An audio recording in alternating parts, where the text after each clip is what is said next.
If you ever frequent thrift stores, like the big name stores we all know of, or your local stores, or even small mom and pop thrift stores, every so often you might find something fairly rare, pretty cool, and pretty amazing.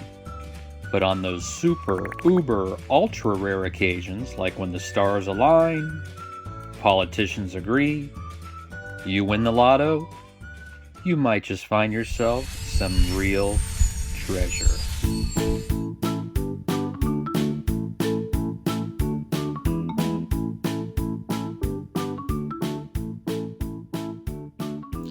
Hey everyone, my name is Tom and I welcome you to Escape Reality Hobbies. In my episode 17 video, I shared with you my introduction to the game Dungeons & Dragons in 1979 and my first gaming session that I ever played in 1986.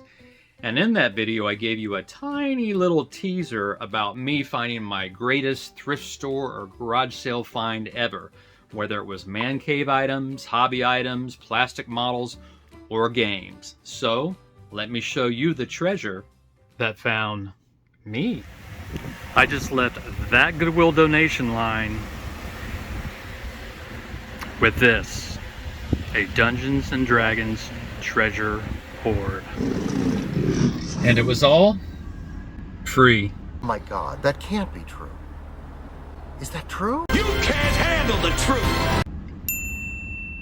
I wasn't even shopping at that Goodwill this particular day. I was dropping off my own donations, some old clothes and some of my grandson's toys that he was too big for. While I was unloading my vehicle, the guy that pulled up in line behind me came up to the Goodwill attendant, told him that he had 6 or 7 boxes of old science fiction and fantasy magazines, paperback books, and booklets. Well, the Goodwill attendant told him, No. Actually, what the Goodwill attendant told him was that this particular location did not take items like that and they didn't want to take them. He told the gentleman that they could go to one of the other Goodwills that were 30-45 minutes away. Clearly, the guy was just a wee bit irritated, so he asked, hey, can I at least use your dumpster so I can throw this stuff away? And he mentioned that he had got all this stuff out of one of his abandoned rental properties. Again, the Goodwill attendant said, No.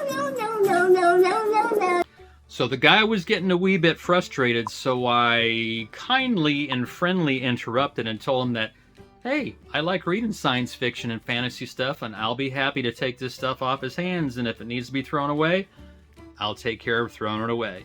So we got out of line, we made the switch, and here's what I loaded up into my vehicle. I loaded up a total of 7 boxes. The first box was marked Dungeons & Dragons 1st and 2nd edition. The second box, D&D 2nd edition. The third and 4th boxes, D&D 3rd edition. The 5th box, appropriately named Dungeons & Dragons 5th edition. The 6th box was marked Warhammer and Miscellaneous Dungeons & Dragons. And finally, the 7th box was marked Space and Science Fiction Role-Playing Games. Yes, I admit, I did peek at a couple items that were in each box, and I was getting pretty excited, so I wanted to get home really quick. So I called for backup. All units in the vicinity. Goodwill shopper needs security escort home. Has some really cool stuff. 1 Adam 12, roger. I arrived home safely. I unpacked my vehicle, went to the house, started unloading all the boxes on the kitchen counter and kitchen table, and then it dawned on me the treasure hoard that I have acquired.